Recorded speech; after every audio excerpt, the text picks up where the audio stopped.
Pozdravljene, drage besedoljubke in drugi poleg sedeči. Dobrodošli znova v rubriki Beseda tedna.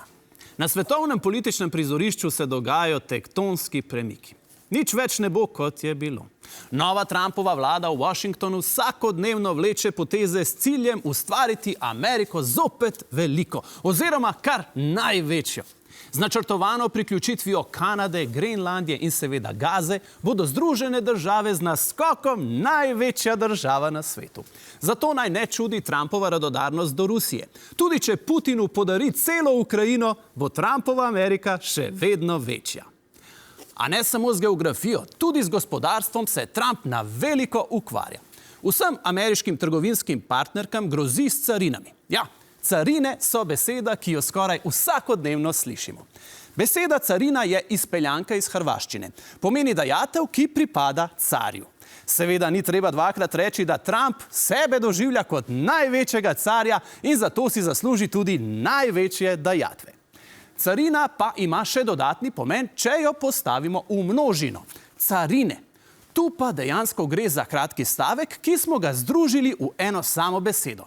Carine torej pomenijo, da car rine. Car z novimi dajatvami rine v svoje podložnike, oziroma v današnjem času jim rečemo potrošniki, ker so seveda predvsem oni tisti, ki bodo na koncu plačali strošek zvišanih carin. Trump s svojimi carinami skuša ustvariti vtis močnega voditelja, ki brani ameriška delovna mesta. Kakšen bo dejanski učinek teh carin, niti ni zares pomembno. Bistveno je, da Trump na družbenih omrežjih vsakodnevno izbranim tujim voditeljem v brk, brez dlake na jeziku reče: zdaj boste pa plačali. V uličnem žargonu, ki je Trumpu zelo blizu, bi rekli, da jih prca. Trump prca Evropo, prca Kanado, prca Kitajsko, prca Južno Ameriko, prca vse po vrsti, razen seveda Putina in Netanjahuja. In ravno s prcanjem pridemo do naše nove besede tedna. Prcarine. Prcarine. To niso carine, temveč večna grožnja z višanjem carin, ki služi predvsem ustvarjanju podobe močnega voditelja, novega ameriškega carja Donalda Trumpa.